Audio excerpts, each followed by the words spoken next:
చూపును బట్టి తీర్పు తీర్చకు, విశ్లేషణతో సంగతులను తెలుసుకో. చూపును బట్టి తీర్పు తీర్చకు, విశ్లేషణతో సంగతులను తెలుసుకో. పరిశుద్ధ గ్రంథమునే పరిశోధించు, పరిశుద్ధ గ్రంథమునే పరిశోధించు. దూరమైన లోతైన సత్యాన్ని గ్రహించు, దూరమైన లోతైన సత్యాన్ని గ్రహించు. వాక్యాన్ని విశ్లేషించు, దైవ వాక్యాన్ని విశ్లేషించు, వాక్యాన్ని విశ్లేషించు, దైవ వాక్యాన్ని విశ్లేషించు. చూపును బట్టి తీర్పు తీర్చకు, విశ్లేషణతో సంగతులను తెలుసుకో. చూపును బట్టి తీర్పు తీర్చకు, విశ్లేషణతో సంగతులను తెలుసుకో. యేసుక్రీస్తు ప్రభువునందు అత్యంత ప్రియులైన నా సహోదరి సహోదరులారా, మీ అందరికీ మన ప్రభువు పేరిట నా హృదయపూర్వకమైన వందనములు తెలియజేయుచున్నాను. విశ్లేషణ అనే కార్యక్రమానికి మీ అందరికీ స్వాగతం. ప్రియులారా, ఈరోజు మనం అందరం కూడా ఒక చక్కని అవసరమైనటువంటి సంగతిని నేర్చుకుందాం. పరిశుద్ధ గ్రంథపు జ్ఞానపు వెలుగులో ఈ విషయాన్ని దేవుని కృపను బట్టి మనం తెలుసుకుందాం. అదే సైడ్ ఎఫెక్ట్. ఈ మాటను మీరు చాలాసార్లు వినుండాలి. సైడ్ ఎఫెక్ట్ అనేటువంటి మాట చాలాసార్లు మీరు వినుండాలి. ఒకవేళ వినకపోయినా ప్రమాదం ఏమీ లేదు. నేను ఇప్పుడు దానిని గూర్చి పూర్తిగా మీకు వివరిస్తాను. మీ బ్రతుకులో ఈ విషయం చాలా అవసరం. దీనిని గూర్చి తెలుసుకోవటం, దీని మీద అవగాహన కలిగి ఉండటం, విశ్లేషణాత్మకంగా దీని గూర్చి మీరు నేర్చుకోవటం చాలా అవసరం.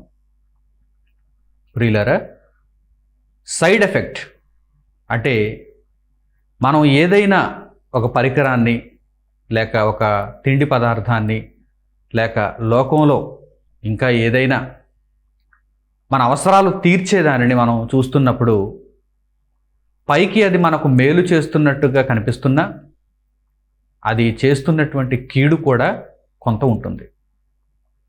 దానిని సైడ్ ఎఫెక్ట్ అంటారు. ఆంగ్లంలో సైడ్ ఎఫెక్ట్. ఈ సైడ్ ఎఫెక్ట్ అనేటువంటి ఆ ప్రభావం పైకి కనిపించకపోవచ్చు, కొన్నిసార్లు కనిపించవచ్చు. మనిషికి తాత్కాలికంగా అప్పటికప్పుడు ప్రయోజనం వచ్చిందా లేదా ఇదే కావాలి. కనుక చాలా సందర్భాలలో సైడ్ ఎఫెక్ట్ని పట్టించుకోడు.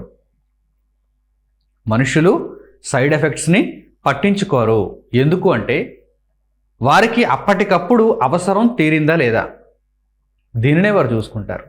అవసరం తీరిపోతే వారికి కావలసినటువంటి ప్రయోజనం వారికి చేతికి అందితే వెంటనే దాని వలన వచ్చేటువంటి సైడ్ ఎఫెక్ట్స్ను కూడా వారు మర్చిపోతారు.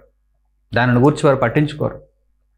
అయితే సైడ్ ఎఫెక్ట్స్ వల్ల మనుషులు ఈరోజు చాలా ఇబ్బందులు పడుతున్నారు. చాలా ఆలస్యంగా ఈ మానవ ప్రపంచం మేల్కొంటోంది. ఇంకా చాలామంది ఇప్పటికీ కూడా నిద్రావస్థలోనే ఉన్నారు. ఈరోజు సైడ్ ఎఫెక్ట్స్ అనేక విషయాలలో, ఉదయం లేచిన దగ్గర నుండి రాత్రి నిద్రపోయేంత వరకు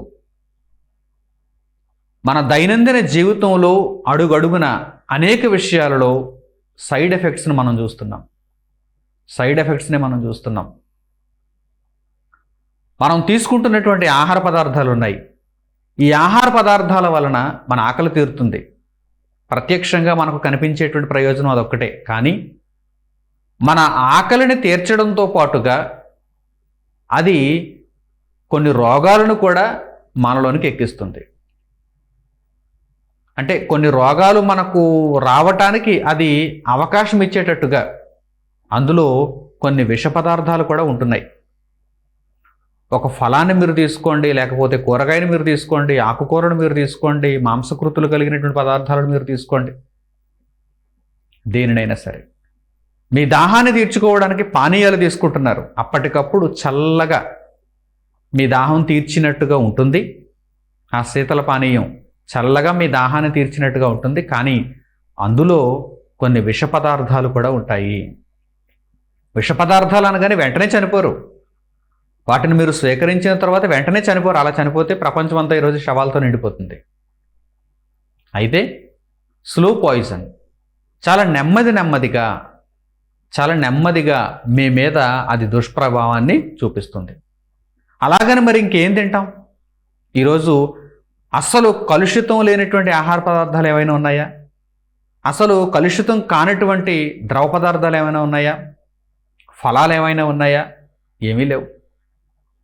ఇక మనుషులు వారి చేతులతో తయారు చేసినటువంటి కృత్రిమ పదార్థాలను చూస్తే వాటి నిండా పుష్కలంగా విష పదార్థాలు ఉంటాయి. మన శరీరానికి చెడును చేసేటువంటి పదార్థాలు ఉంటాయి. అయినా సరే వాటి రంగును చూచి, వాటి వాసనను చూచి ఈరోజు మనుషులు వాటిని అత్యంత ప్రీతితో స్వీకరిస్తున్నారు. అప్పటికప్పుడు నాలుక మీద రుచిగా ఉందా లేదా, మా ఆకలిని తీర్చిందా లేదా, దీనినే వారు చూసుకుంటున్నారు తప్ప దీర్ఘకాలికంగా, అంటే వారికి దేవుడిచ్చినటువంటి ఆయుష్కాలంలో ఒక 70-80 ఏళ్ల జీవితకాలంలో దీర్ఘకాలిక ప్రయోజనాలను వారు ఏమైనా ఆలోచిస్తున్నారా?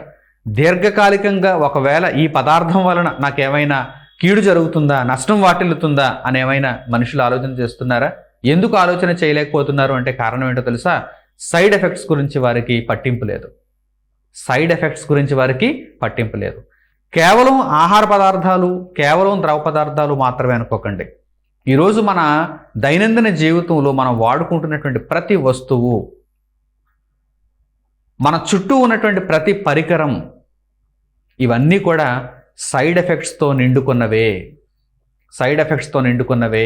మనం ప్రయాణం చేయాలంటే ఒక వాహనం మీద మనం ప్రయాణం చేయాలి అనుకున్నప్పుడు ఆ వాహనానికి మనం పెట్రోల్నో డీజిల్నో మనం నింపినప్పుడు ఆ పెట్రోల్ మరియు డీజిల్ లేక గ్యాస్ అందులో ఆ ఇంటర్నల్ కంబషన్ ఇంజిన్లో అది బర్న్ అయిన తర్వాత, అది మండిన తర్వాత అందులో నుండి శక్తి వస్తుంది.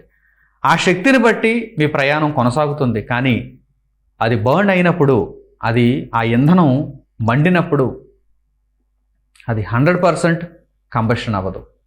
అంటే పూర్తిగా అది మండదు. కొంత పొగ రూపంలో ఎగ్జాస్ట్గా బయటకు వచ్చేస్తుంది.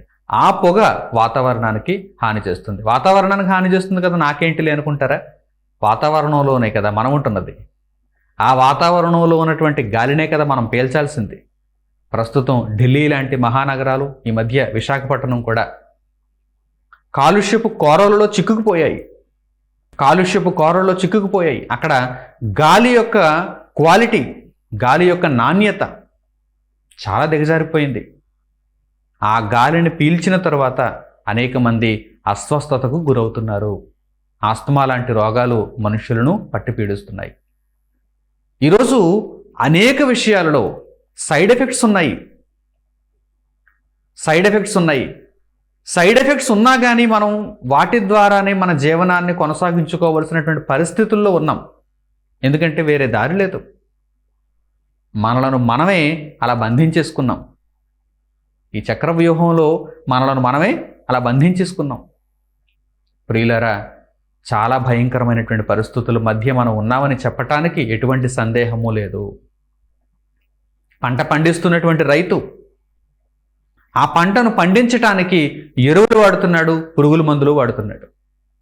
పంట సురక్షితంగా, క్షేమంగా, పవిత్రమైనదిగా, చాలా శుద్ధమైనటువంటి రీతిలో భూమిలో నుండి బయటకు వస్తుంది అనుకుంటున్నారా? అది మన దగ్గరకు రావటానికి, ఆ పొలంలో నుండి మన దగ్గరకు రావటానికి, ఆ దిగుబడిని పెంచే నిమిత్తం, అది నాణ్యతగా మన కంటికి కనిపించే నిమిత్తం, కేవలం కంటికి నాణ్యముగా కనిపించే నిమిత్తం రైతు ఎరువులు వాడుతున్నాడు, పురుగుల మందులు వాడుతున్నాడు. వాటి వలన దుష్ప్రభావాలు లేవా? సైడ్ ఎఫెక్ట్స్ లేవా? ఉన్నాయి. ప్రతి దాని మీద ఈరోజు మీరు దేనిని గురించి ఆలోచించండి, ప్రతి దాని విషయంలోనూ సైడ్ ఎఫెక్ట్స్ మనకు కనిపిస్తున్నాయి. ఇలా మనం ఆహార పదార్థాలు తీసుకుంటున్నాం, ఈ కలుషితమైనటువంటి గాలిని పీలుస్తున్నాం, కలుషితమైపోయినటువంటి ద్రవ పదార్థాలను మనం స్వీకరిస్తున్నాం, నీరు కూడా కలుషితమైపోయింది. అన్ని విషయాలలో కాలుష్యం. ఇప్పుడు ఏమొస్తాయి? రోగాలు వస్తాయి. రోగాలు వచ్చిన తర్వాత ఆసుపత్రికి పరిగెడుతున్నారు. నడి నెత్తి నుండి అరికాల వరకు అనేక మందికి అనేక విషయాలలో ఈరోజు రోగాలే రోగాలు శరీరం నిండా అలుముకున్నాయి. ఈ రోగాలను తీర్చుకోవడానికి ఆసుపత్రులకు పరిగెడుతున్నారు. ఆసుపత్రుల్లో ఉన్నటువంటి వైద్యులు ఏం చేస్తున్నారు? మరలా వీరికి ఔషధాలను రాసిస్తున్నారు. ఆ ఔషధాలలో ఏముంటాయి? అప్పటికప్పుడు మీకు మంచి చేసే ఔషధాలుగా అవి కనిపిస్తున్నా వాటిలో 100% పుష్కలంగా కొంతైనా సరే సైడ్ ఎఫెక్ట్ ఉంటుందని చెప్పవచ్చు. ఆ వైద్యులను మీరు అడగండి, వారే మీకు తెలియజేస్తారు. ఈ మెడిసిన్ వలన సైడ్ ఎఫెక్ట్ ఉంటుందా అంటే ఉంటుంది, కాస్త ఉంటుందంటారు. మరి నీకు ఇప్పుడు ఈ రోగం తగ్గాలంటే ఈ మెడిసిన్ నువ్వు తీసుకోవాలి అంటారు, ఈ ఔషధాలు నీవు తీసుకోక తప్పదు అంటారు. ఎన్ని సందర్భాలలో చూడండి, అనేక విషయాలలో మనిషి చేసినటువంటి తప్పిదాల వలన మనిషి తనకు తానే ప్రమాదంలో చిక్కుకుపోయాడు. ఆ ప్రమాదంలో చిక్కుకోవటం వలన ఈరోజు రోగాల బారిన పడ్డాడు. ఆ రోగాలను తగ్గించుకోవడానికి మరలా సైడ్ ఎఫెక్ట్స్ పుష్కలంగా ఉన్నటువంటి మందులను, ఔషధాలను ఈరోజు మనుషులు వాడుతున్నారు. ఇక ఈ మనిషి జీవితం అంతా కూడా సైడ్ ఎఫెక్ట్స్తోనే నిండిపోయింది అని చెప్పటానికి ఎటువంటి సందేహమే లేదు. తల్లి గర్భంలో నుండి బయటకు వచ్చింది మొదలుకొని మరలా మట్టిలో పూడ్చబడేంత వరకు అనేక విషయాలలో, అనేక పరిస్థితులలో సైడ్ ఎఫెక్ట్స్తో మనిషి ఈరోజు కకావికలం అయిపోతున్నాడు. తన యొక్క జీవనాన్ని అస్తవ్యస్తం చేసుకున్నాడు. ఏదైనా ఉందా? 100% పవిత్రమైనది, పరిశుద్ధమైనది, నాణ్యమైనది, ఆరోగ్యకరమైనది అని చెప్పటానికి ఈ ప్రకృతిలో మనిషి దేనినైనా ఉంచాడా? అలాగని ఈ ప్రకృతి అలా సృష్టింపబడిందైతే కాదు. సైడ్ ఎఫెక్ట్స్ కలిగినటువంటి ప్రకృతిగా ఈ ప్రకృతి సృష్టింపబడలేదు. మరి ఎలా సృష్టింపబడింది? పరిశుద్ధ గ్రంథములో ఆదికాండం అనే పుస్తకంలో ప్రారంభపు అధ్యాయంలో మనం చూడగలిగితే దేవుడు ఈ సృష్టిని జరిగిస్తూ ప్రతి విషయాన్ని కూడా మంచిది మంచిది మంచిది అన్నాడు. చాలా మంచిదిగా ఉంది అన్నాడు. ఆయన ఈ సృష్టిని జరిగిస్తున్నప్పుడు, ప్రతి దినము ఆయన సృష్టిని చేస్తున్నప్పుడు ఆయన ఏమంటున్నాడు? ఏదైనా సరే ఈ ప్రకృతిలో దేవుడు కలిగించినటువంటి ప్రతిదీ కూడా చాలా మంచిదిగా తయారు చేయబడింది. మరి ఎందుకు ఈరోజు సైడ్ ఎఫెక్ట్స్తో నిండిపోయింది? భూమి, నీరు, గాలి ఈరోజు ఎందుకు సైడ్ ఎఫెక్ట్స్తో నిండిపోయాయి? ఎందుకు అనగానే మనుషులు చేసుకున్నటువంటి స్వయంకృత అపరాధాలు, మనుషులు చేస్తున్నటువంటి పాపములు, వారికి ఒకరోజు ప్రయోజనంతో, ఒకరోజు సుఖంతో పనుంది అంతే తప్ప దీర్ఘకాలికంగా ఏమైతే నాకేంటిలే అనుకున్నాడు మనిషి. భవిష్యత్తులో ఏం జరిగితే నాకేంటి, ఇప్పుడు నేను చక్కగా ఉన్నానా లేదా, ఇప్పుడు నేను చల్లగా ఉన్నానా లేదా, ఇప్పుడు నా కడుపు నిండిందా లేదా, ఇప్పుడు నేను ఆనందంగా సంతోషంగా అనుభవించగలుగుతున్నానా లేదా అనుకున్నాడు తప్ప భవిష్యత్తులో ఏం కాబోతోంది, అసలు భవిష్యత్తు మీద ఆలోచన ఉందా, రేపటి దినాన ఏం జరగబోతోంది అనేటువంటి ఆలోచన ఏమైనా ఉందా? అలా లేకపోవడం వలన రేపు చనిపోదము కనుక తిందము త్రాగుదము అనేటువంటి ఆ భయంకరమైనటువంటి నడవడిలో మనిషి ఉన్నాడు గనక రేపటిని గూర్చి నాకు చింత లేదు, రేపటిని గూర్చి నాకు బ్రతుకు మీద ఆశ లేదు, రేపు చచ్చిపోతాను, నేను చచ్చిపోతే ఇక ఏమీ లేదు అనుకుంటున్నటువంటి అమాయకుడైనటువంటి మనిషి, దౌర్భాగ్యుడైనటువంటి మనిషి, మూర్ఖుడైనటువంటి మనిషి ఈరోజు ఎలాంటి జీవన విధానంలోనికి వెళ్ళిపోయాడంటే తిందము త్రాగుదము. జనులు తినుటకు త్రాగుటకు కూర్చుండి ఆడుటకు లేచిరి. తింటున్నారు, త్రాగుతున్నారు, అది అరగటానికి లేచి గెంతుతున్నారు. ఇంతే తప్ప నా బ్రతుకు పరమార్థం ఏంటి? ఈ ప్రకృతి అంతా పాడైపోయింది, సైడ్ ఎఫెక్ట్స్తో నిండిపోయింది, ఇప్పుడు నా జీవనం ఏంటి? నేను నిత్యం బ్రతకాలంటే, రేపటి దినానికి నేను సజీవుడునుగా ఉండాలంటే నేనేం చేయాలనేటువంటి ఆలోచన, అటువంటి పరిశోధన, అటువంటి అన్వేషణ ఈరోజు మనిషిలో కనిపిస్తుందా? తాత్కాలికమైనటువంటి ప్రయోజనం, తాత్కాలికమైనటువంటి సుఖం, తాత్కాలికమైనటువంటి ఆనందం, దీనికోసమే మనిషి ఉవ్విళ్ళూరుతున్నాడు.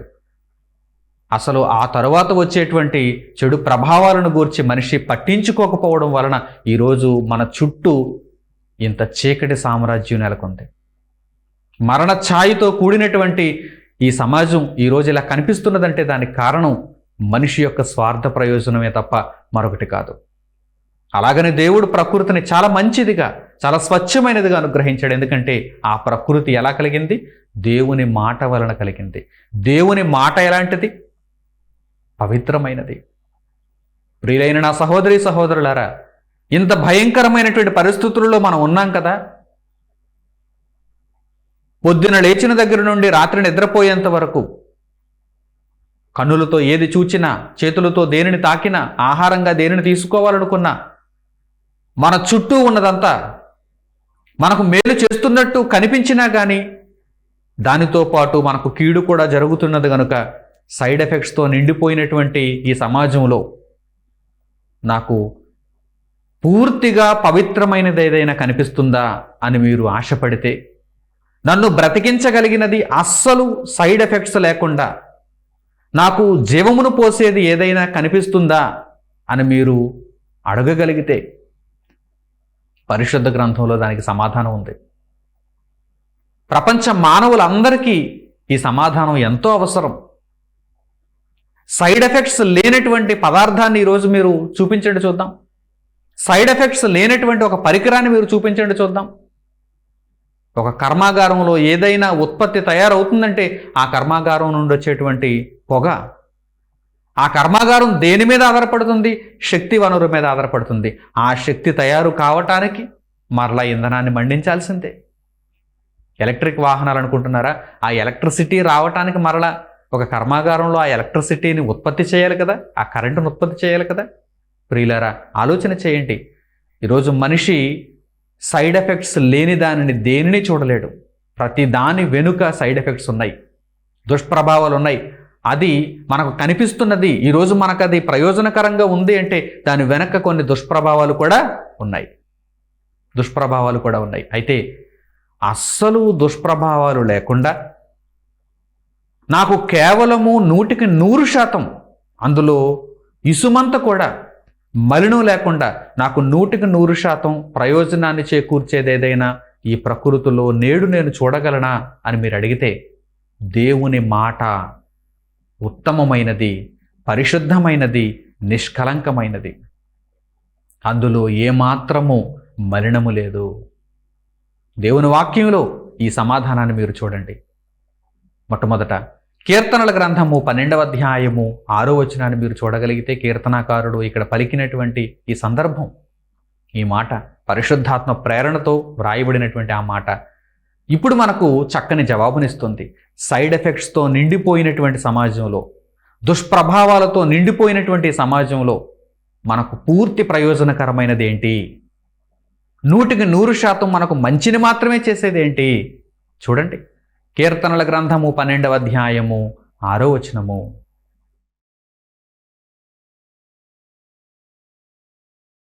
యెహోవా మాటలు పవిత్రమైనవి, అవి మట్టి మూసలో 7 మారులు కరగి ఊదిన వెండి ఎంత పవిత్రములు. యెహోవా మాటలు పవిత్రమైనవి. పవిత్రమైనవి అనగానే ఈరోజు మీకు పవిత్రంగా కనిపించి తర్వాత మీకు సైడ్ ఎఫెక్ట్స్ని చూపించేటువంటి మాటలు అనుకోకండి. యెహోవా మాటలు పవిత్రమైనవి. ఎంత పవిత్రమైనవంటే మట్టి మూసలో 7 మారులు కరగి ఊదిన వెండి ఎంత పవిత్రములు. అంటే ఆ పోలిక, ఆ ఉదాహరణ అక్కడ కీర్తనాకారుడు ఉపయోగిస్తున్నాడంటే దేవుని వాక్యము, దేవుని మాట ఎంత పవిత్రమైనదో అక్కడ తెలియజేస్తున్నాడు. ఎంత పవిత్రమైనదో. 7 అనేటువంటి సంఖ్య పరిశుద్ధ గ్రంథంలో దేవుడు సంపూర్ణతకు ఒక రూపకాలంకారంగా వినియోగిస్తుంటాడు. సంపూర్ణతకు. ఎందుకంటే ఆయన ఈ సృష్టి కార్యక్రమాన్ని జరిగించినప్పుడు, ఆ పని అంతటిని పూర్తి చేసినప్పుడు 7వ దినాన విశ్రమించాడు.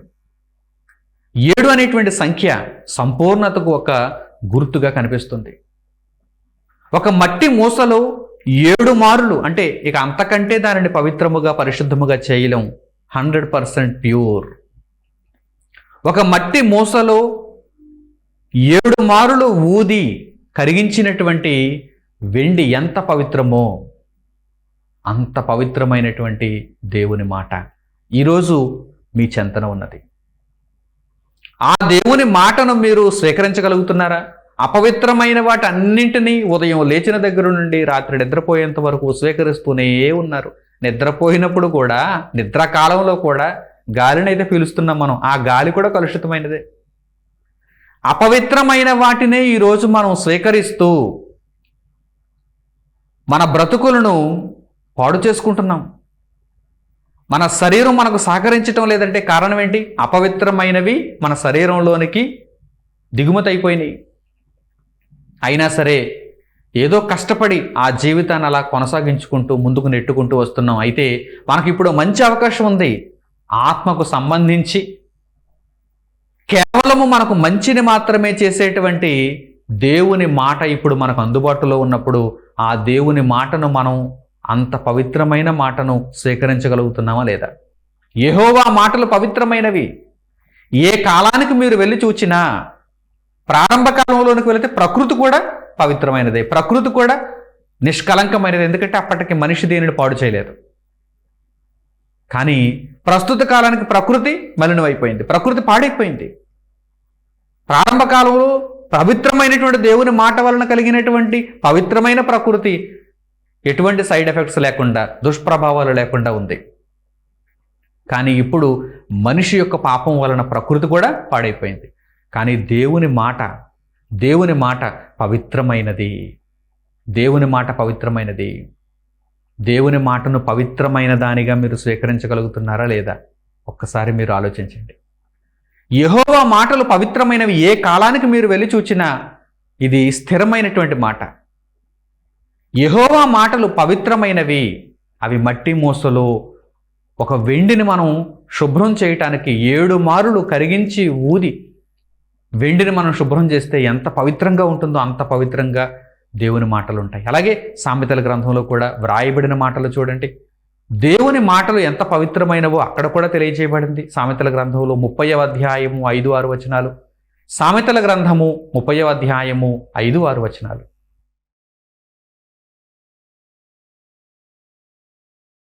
దేవుని మాటలన్నీయు పుటము పెట్టబడినవే. ఆయనను ఆశ్రయించు వారికి ఆయన కేడెము. ఆయన మాటలతో ఏమీయూ చేర్చకుము. ఆయన నిన్ను గద్దించునేమో, అప్పుడు నీవు అబద్ధికుడవగుదువు. దేవుని మాటలన్నీయు పుటము పెట్టబడినవే. మరల ఇక్కడ కూడా దాదాపుగా అదే పోలిక.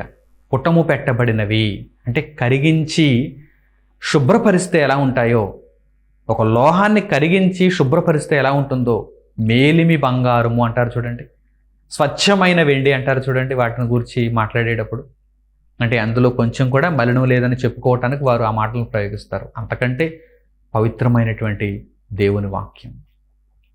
దేవుని మాటలన్నీ పుటము పెట్టబడినవే. దేవుడు ఏ మాటను కూడా అనాలోచితంగా కానీ, మనిషికి అనవసరమైనదిగా కానీ పరిశుద్ధ గ్రంథంలో పొందుపరిచి మనకు ఇవ్వలేదు. ప్రతి మాట కూడా మనకు అవసరమైనది, మన బ్రతుకులను నిత్యత్వానికి నడిపించుకోవటానికి ఒక మార్గంగా ఉండినది. దేవుని మాటలన్నీ పుటము పెట్టబడినవే. ఆయనను ఆశ్రయించు వారికి ఆయన కేడెము, ఒక రక్షణ. ఈరోజు మనం ప్రకృతిలో ఏదైనా ఒక ఆహార పదార్థాన్ని కానీ, ద్రవ పదార్థాన్ని కానీ, ప్రకృతిలో ఏవైనా పదార్థాలను కానీ, పరికరాలను కానీ మనం ఆశ్రయిస్తే అవి మనకు కేడెముగా ఉండగలుగుతున్నాయా? రక్షణగా ఉండగలుగుతున్నాయా?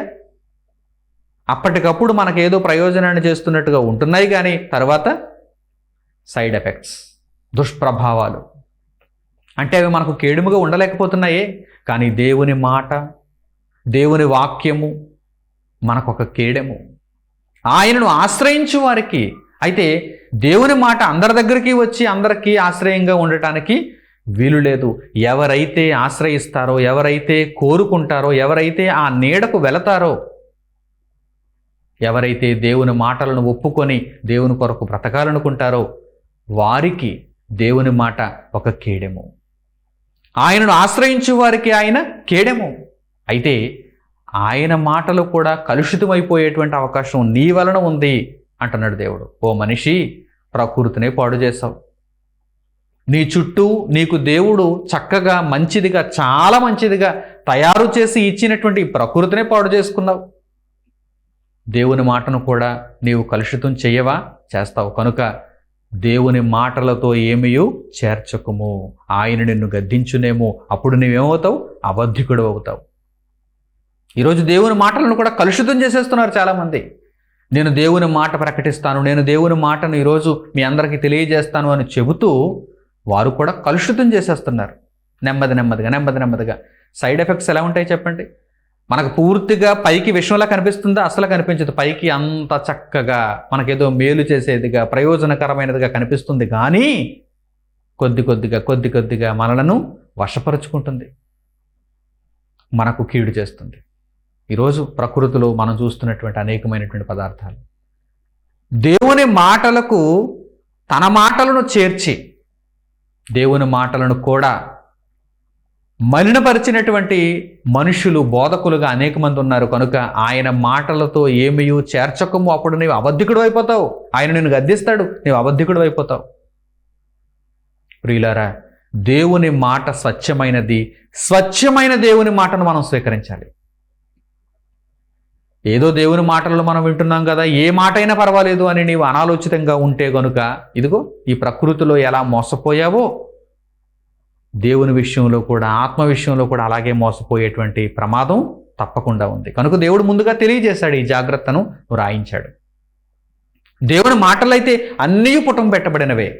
అయితే ఆయన మాటలను, పుటము పెట్టబడిన మాటలను ఉన్నవి ఉన్నట్టుగా నీవు ఆశ్రయిస్తే ఆయన నీకు కేడెము. ఒకవేళ ఆ మాటలకు ఏవైనా కలిపితే వాటి వలన మనిషి మరలా పాడైపోతాడు, నాశనానికి జారిపోతాడు. ప్రియులారా, యాకోబు రాసిన పత్రికలో కూడా వ్రాయబడినటువంటి చక్కని విశ్లేషణను చూడండి. పరమతండ్రి మరో సందర్భంలో ఆయన మాటలను గూర్చి, ఆయన మాటలలో ఉన్న జ్ఞానమును గూర్చి తెలియజేయించాడు. ఆయన మాటలలో ఉన్న జ్ఞానమును గూర్చి చూడండి. యాకోబు రాసిన పత్రిక 3వ అధ్యాయము 17వ వచనం. యాకోబు రాసిన పత్రిక 3వ అధ్యాయము 17వ వచనం చూడండి.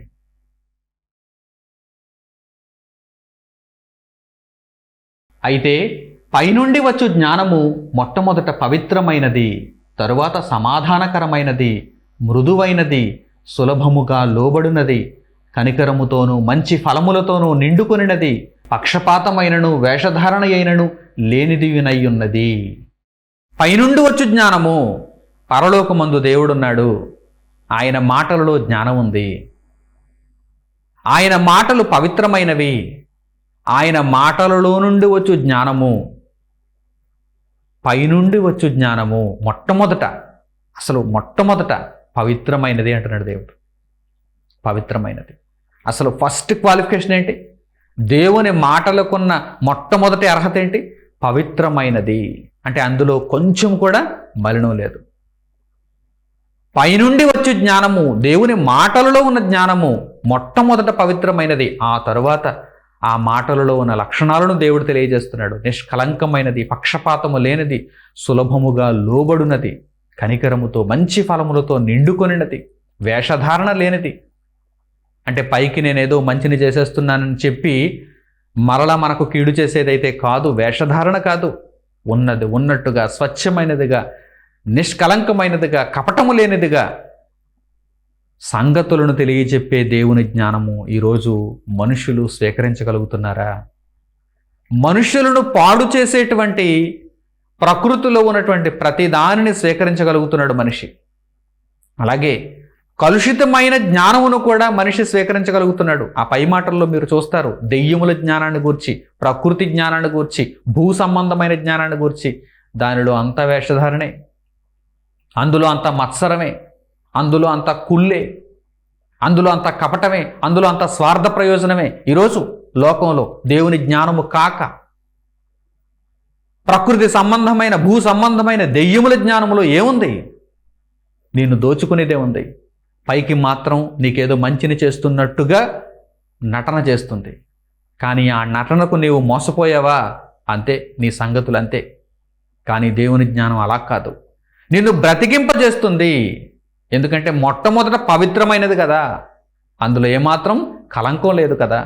కళంకము లేని దేవుని జ్ఞానాన్ని ఎంతవరకు నీవు స్వీకరిస్తున్నావు? కళంకమైనటువంటి ప్రకృతిని, ప్రకృతిలో ఉన్న జ్ఞానమును నీవు ఎంతవరకు స్వీకరిస్తున్నావు? ఒక్కసారి ఆలోచించుకో. అందుకే నీ బ్రతుకు ఇలా ఉంది. ఏంటండి పుట్టెడు రోగాలు, ఏంటండి మనశ్శాంతి లేదు, ఏంటండి బ్రతుకు అని మీరు వాపోతున్నారా? అయితే ఈ మాటల వలన మీరు ఆదరింపబడి దేవుని జ్ఞానము పవిత్రమైనదని ఇప్పుడు మీకు అర్థమైంది కనుక ఆ పవిత్రమైన దేవుని మాటలను మీరు వినేలా, ఆ పవిత్రమైన దేవుని మాటలలో ఉన్న జ్ఞానమును మీరు స్వీకరించేలా మీరు ప్రయత్నాలు చేయాలి, మీరు ఆలోచించాలి, మీరు అట్టి మాదిరిగా నిర్ణయాలు తీసుకోవాలి. అందుకొరకు మీరు ఆరాటపడాలి. ఎక్కడ దొరుకుతుంది, ఎలా వినాలి, దాని ప్రకారం నేను ఎలా ప్రవర్తించాలి, దేవుడు నా నిమిత్తము కలిగి ఉన్న సంకల్పం ఏమిటి, దీనినంతా తెలుసుకొనుటకు మీకు నిజంగా హృదయపూర్వకంగా ఆలోచన ఉంటే ఆయన కృప మీకు తోడుగా ఉంటుంది. ఆయనే మిమ్మును సత్య మార్గంలో ప్రభువైన యేసుక్రీస్తులో నడిపిస్తాడు. ప్రియులారా, ఇంతటి ఆలోచన మీకుందా? లేక రేపు చచ్చిపోదుము గనుక తిందము త్రాగుదము ఎవడు చూసొచ్చాడులే అనుకుంటున్నారా? ఈరోజు అలాగే అనుకుంటున్నారు చాలామంది. చనిపోతానేంటండి అంటాడు. అరే, అందులో చెడు కూడా ఉందిరా అంటే, ఇది నేను ఈరోజు స్వీకరించడం వలన చనిపోతానా? చనిపోనుగా, రేపు చనిపోతాను, ఈరోజైతే బ్రతికే ఉంటానుగా అంటాడు. ఇక వాడికి ఏం చెబుతాం చెప్పండి? అయితే మీరు అటువంటి కఠిన స్వభావులుగా ఉండకుండా, రేపు చచ్చిపోయేవారుగా ఉండకుండా, రేపు నరకానికి జారిపోయేవారుగా ఉండకుండా, రేపు మీరు బ్రతికింపబడాలి, రేపు మీరు నిత్యత్వానికి వెళ్ళాలి. కనుక అటువంటి ఆలోచన మీకుంటే, బ్రతుకు మీద మీకు ఆశ ఉంటే, అబ్రహాము, ఇస్సాకు, యాకోబులు బ్రతుకు మీద ఆశ కలిగిన వారు. మేము మరణించాం, శరీరాన్ని విడిచిపెడతాం కానీ మేము మరణించాం, మా పేర్లు అలాగే శాశ్వతంగా ఉంటాయి, మా జీవితాలు అలాగే శాశ్వతంగా ఉంటాయి, మా బ్రతుకులు అలాగే శాశ్వతంగా ఉంటాయి. ప్రదేశం మారుతుంది, ఆకారంలో నుండి బయటికి వెళ్తాం, ఆత్మగా దేవుని యొద్ద మేము నివసిస్తాం. ఇదే విశ్వాసాన్ని, ఇదే నిరీక్షణను, ఇదే దృఢ సంకల్పాన్ని వారు కలిగి ఉన్నారు కనుక తాత్కాలికమైన దాని కొరకు వారు ఎప్పుడూ ప్రయత్నించలేదు. శాశ్వతమైన దానికోసం వారు ఆరాటపడ్డారు, ఆలోచించారు, శ్రమపడ్డారు, దానిని సాధించుకున్నారు. కనుక ప్రియులైన నా సహోదరి సహోదరులారా, చక్కని ఆలోచన కలిగి, చక్కని నిర్ణయాత్మకమైనటువంటి ప్రవర్తనతో దేవుని మాటకు మీరు లోబడగలిగితే అది పవిత్రమైనది.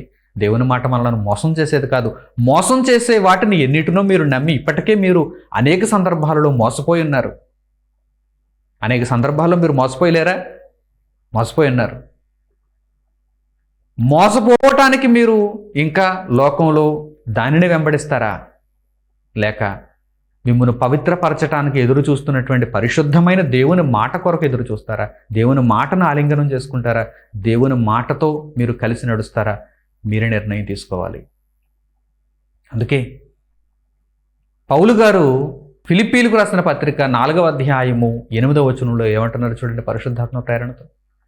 అపోస్తలుడైన పౌలు గారు ఫిలిప్పీలకు రాసిన పత్రిక 4వ అధ్యాయము 8వ వచనం చూడండి, వేటి మీద మీ మనస్సు ఉండాలో అక్కడ ఆయన తెలియజేస్తున్నారు. ఫిలిప్పీలకు పౌలు గారు రాసిన పత్రిక 4వ అధ్యాయం 8వ వచనం.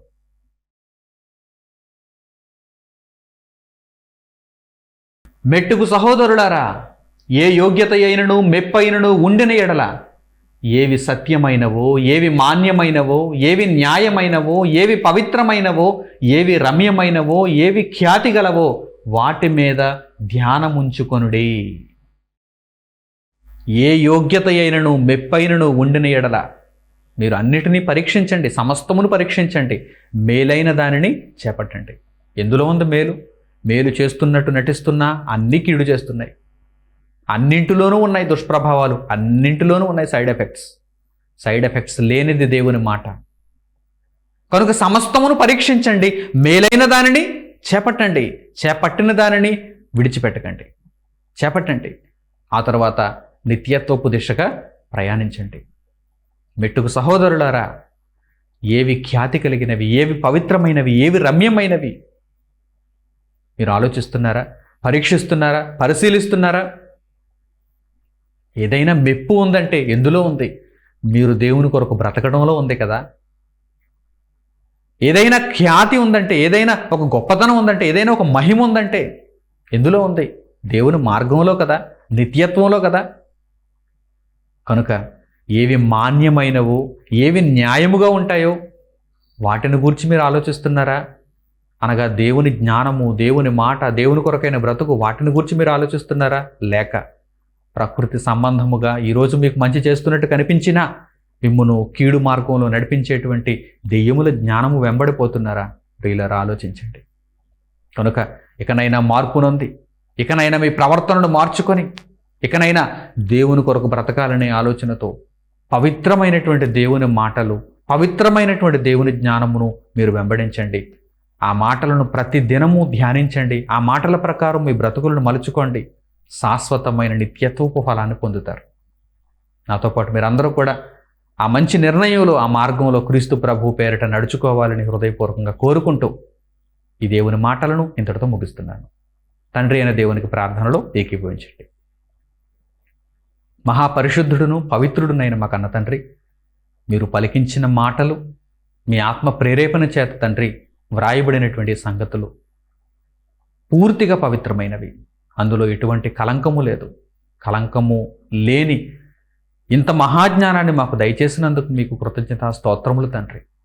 ఈ మార్గంలో నడుచుకుంటూ తండ్రి లోకాన్ని ద్వేషించి మీ చిత్తాన్ని నెరవేరుస్తూ శాశ్వతమైన బహుమానమును మీ చేతి నుండి అందుకొనగలిగే గొప్ప కృపను, ధన్యతను నాతో పాటు మీ బిడ్డలందరికీ అనుగ్రహించమని మిమ్మల్ని కోరుకుంటూ మా ప్రార్థనా విన్నపములను మా ప్రభువును, మా ప్రియ రక్షకుడును, మీ ప్రియ కుమారుడును, త్వరలో రానయ్యున్న యేసుక్రీస్తు ప్రభు పేరిట మేము అడుగుచున్నాము తండ్రి. ఆమేన్. మన తండ్రి అయిన దేవుని ప్రేమ, మన రక్షకుడైన యేసుక్రీస్తు వారి కృప, పరిశుద్ధాత్మని అన్యోన్య సహవాసము మనందరికీ సదాకాలము తోడై నడిపించునుగాక. ఆమేన్. అందరికీ వందనములు. సెలవు.